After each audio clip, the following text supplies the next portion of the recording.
Good.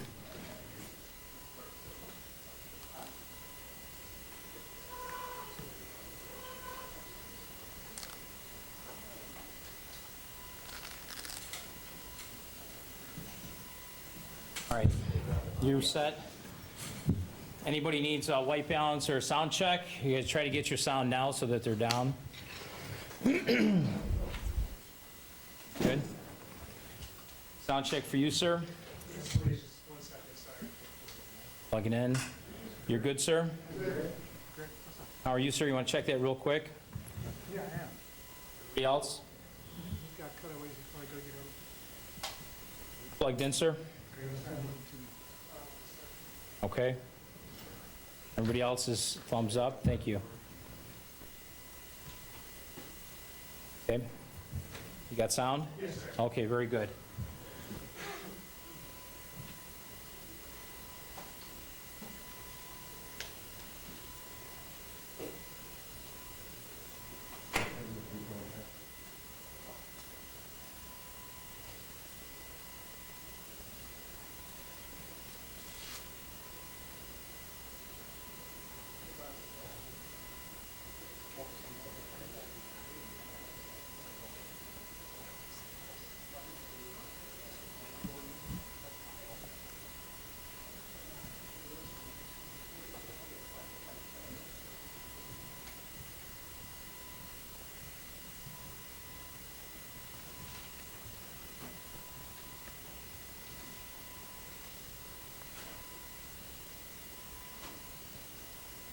Good afternoon, and thank you all for being here today.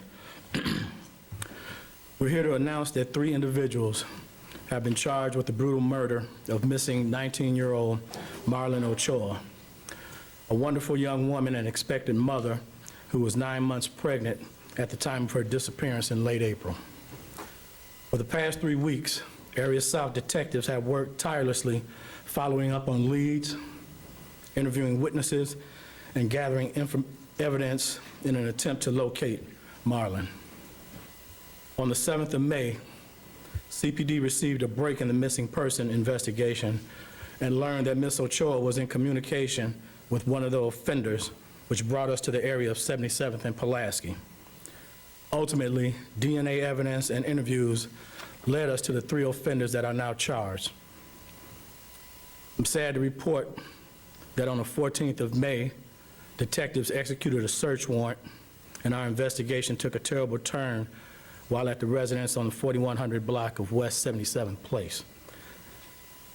It was there that detectives finally located the remains of a female in a trash can that were later verified to be 19-year-old mother-to-be Marlon Ochoa. During the investigation, detectives discovered that a 46-year-old female from an address on West 77th Place claimed to have given birth to a child that was not breathing. Through DNA testing, we are now certain that the child was Ms. Ochoa's, and 2 of those responsible have been charged with murder, and 1 has been charged with concealment of a crime. Words really cannot express how disgusting and thoroughly disturbing these allegations are. And I'd like to offer my sincere condolences and prayers to Marlon's family, who instead of celebrating the arrival of a new life into their family, are now mourning Marlon's loss, while at the same time caring for a new little baby who remains in grave condition. So now I'd like to introduce Deputy Chief of Detectives Brendan Dinahan, who will provide you all with the timeline and further details of the investigation.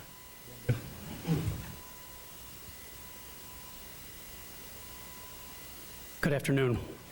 First of all, this, as the superintendent mentioned, this is a pretty terrible and horrific case, and our hearts go out to the family and friends of Marlon. I want to thank all the officers and the detectives behind me here, including our partners at the Illinois State Police Crime Lab and all of our members of our Chicago Police Department Crime Lab personnel who helped process all the evidence of this scene. It's a pretty terrible crime scene. I'm going to give you guys kind of a basic timeline. I think almost everybody kind of already knows, what occurred, but I just want to explain what these detectives did for the last several weeks, and then we'll take some questions that you may have. So on the 23rd of April, Marlon was last seen, and on the 24th of April, Marlon's husband reported her missing. On the 25th of April, the husband came into Area South Detective Division to start helping the detectives with this case.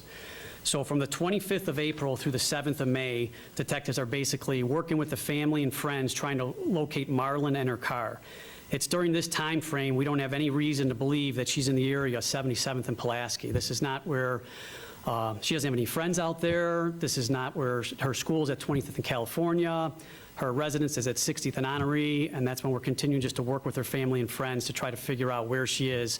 But at that time, the detectives, they have no reason to believe that she's out in this area. We were using all available technology to see if they can locate Marlon in her car, but we were unable to do so. The detectives also, during this time frame, they're physically going to all the hospitals to see if Marlon may have shown up there and possibly delivered a baby. Obviously, all those efforts were met with negative results.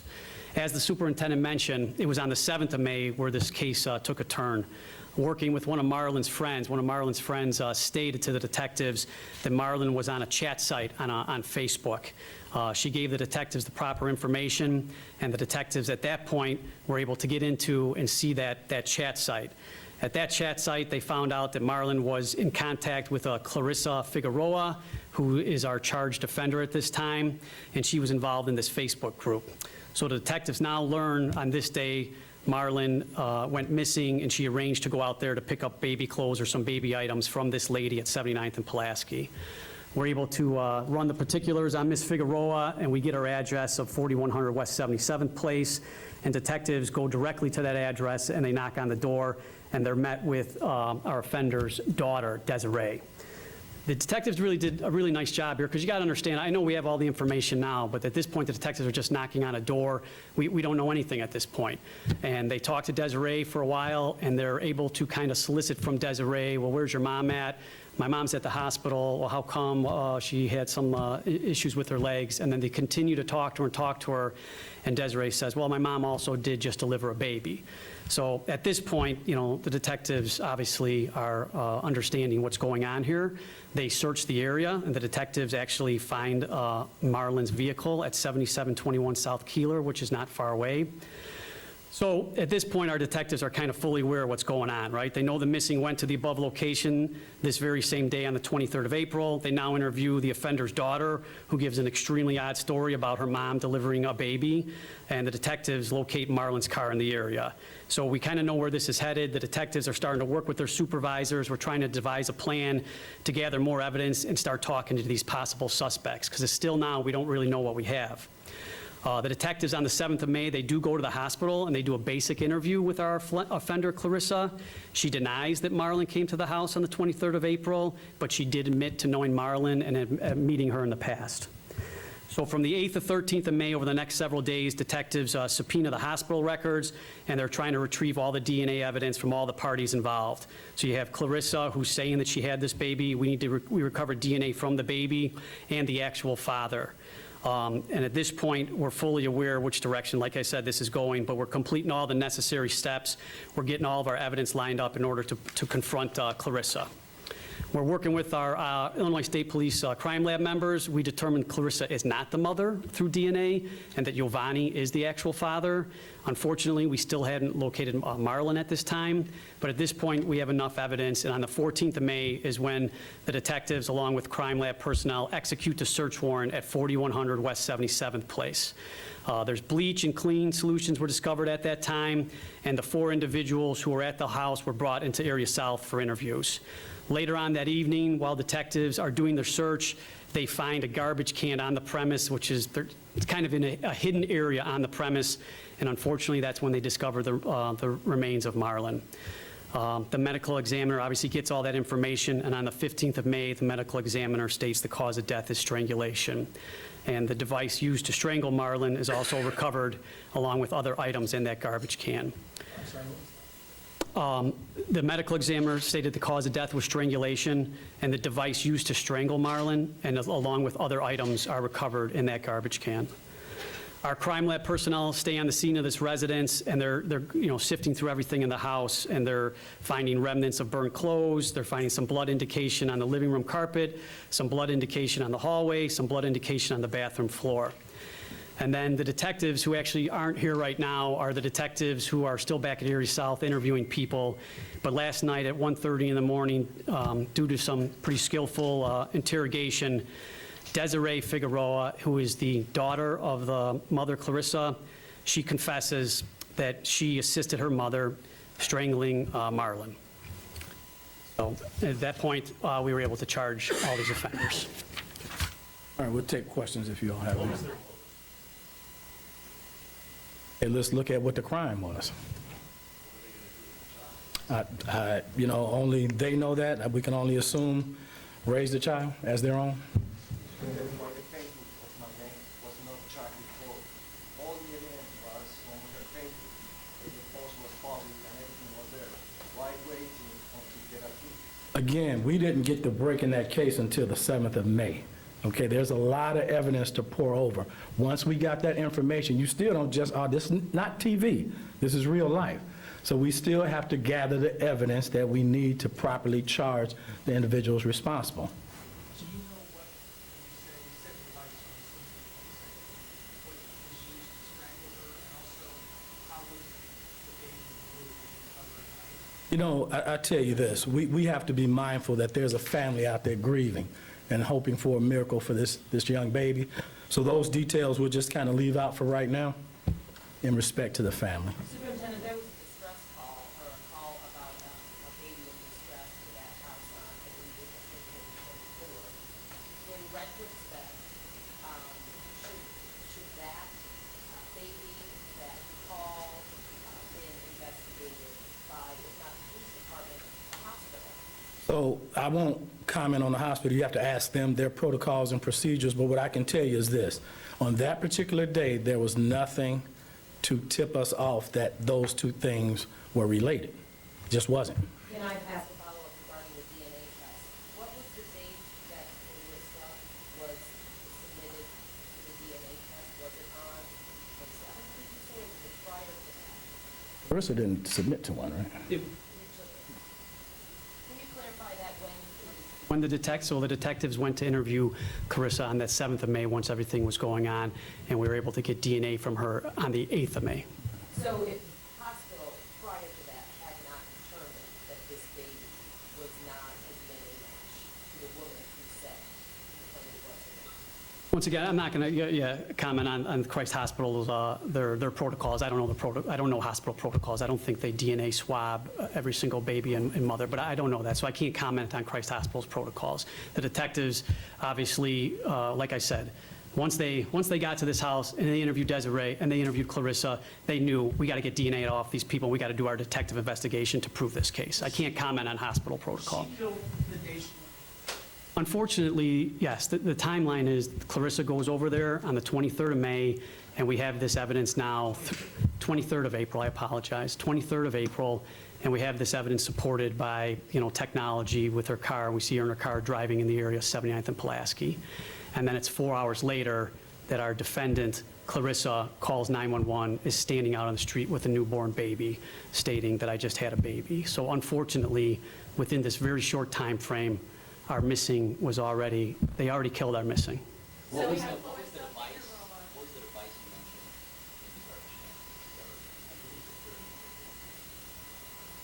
in the garbage can? So the device in the garbage can was some sort of coaxial cable, like a cable. That's what they used to strangle Marlon. The third individual who was arrested is Clarissa's boyfriend. I'll get you his name and information, and he's charged with concealment of a homicide. He didn't actually do the strangulation. Correct. He concealed the murder. Do you believe this is a one-time incident? Because, I'll be honest with you, there is some, obviously unconfirmed speculation that this might be part of a bigger, more sinister,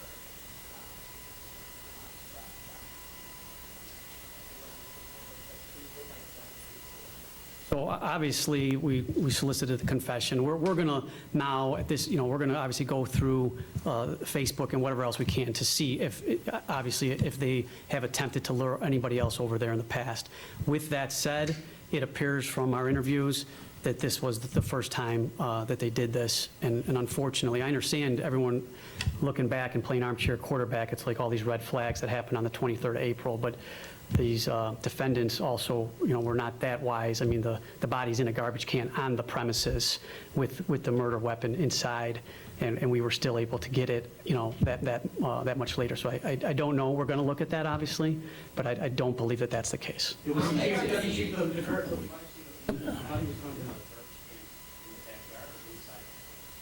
On the property, in the backyard, yeah, on the property. Investigators go through her social media accounts prior to that? They were looking at her social media accounts, but remember, this is a 19-year-old woman. If you know 19-year-olds like I do, they have a ton of social media stuff. So unless somebody points you in the right direction from the onset, it takes time to go through all that stuff. Did they try to burn the body in the fire pit? Does not.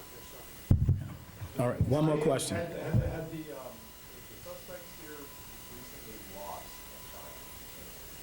I believe in 2017, Clarissa's 20-something-year-old son passed away from natural causes. But then it's not, and they have many issues to communicate with the victims don't speak English at all. So why is he using a sign language on video or somebody to help them communicate? The other question, are you satisfied with the order of the detectives? First, I want to mention that we actually, we do have a young detective here who translated for everything. I understand the anger that the family's going through. You can't even imagine it. But we did have a translator assigned at all times, and we're going to continue to follow up with the family and answer whatever questions we can. So I understand their anger, and if the direction of their anger is at us, but I understand it. But we don't just not talk to people because they can't communicate the language. We had a translator, and she did do an excellent job. So listen, let me just follow up on that last question. So look, all of us up here are parents, brothers, sisters, sons and daughters. So it doesn't escape us the emotional drain that something like this takes on people. So that's understandable. And listen, I can't even pretend to imagine what that family's going through right now. They should be celebrating the birth of a young baby. Instead, they're mourning the loss of the mother and possibly that young child. So there's going to be anger associated with that. When things of this nature occur, the first thing people do is look in retrospect, what could we have done to maybe prevent this? So we understand that. What I can tell you is this: I know our detectives do the best they can, and oftentimes in very trying situations. It's not always the way people want it to be done. That's just the reality of the world we live in. But I think these detectives worked as hard as they could. Again, once they got that break on May 7th, then things started going quickly. There was nothing to point us in that direction in the beginning. The social media questions, we were looking at that, but it takes time. You have to remember, this is real life. This isn't 48 hours. It just isn't. It doesn't work like that. It takes time. Look at the manpower we have back here right now. It takes time to go through all those things. But at the same time, I understand that family's grief. I really do. So we just strive to do better when we can. When we have people that don't speak the language, then we provide them with translators. Last question. You had said that the mom claimed to have met the mother before. Was there any indication that they had met before? Yes. So They met before? yes. So apparently, Ms. Ochoa had bought other baby items from Clarissa in the past, so they knew each other. Okay. Thank you all. So she'd been to the house before? Yes. Encore tomorrow? Mugshot, Mugshots and charge press release and release? mugshot will get to you. Should be coming shortly after this.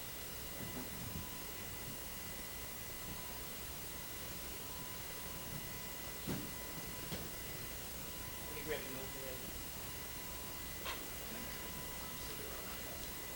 Yeah, mugshots and charge releases.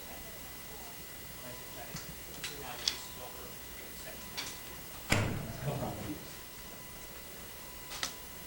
It'll be in the. Are you gonna bring them out here? Pardon? You have a list of the open days, you should bring out the mugs out here. Yeah, no, we're not. They're just gonna I be, can't tell you last time. uh, We'll email it. dates, Yeah. but it'll be, okay. You know how soon? It should now, I sent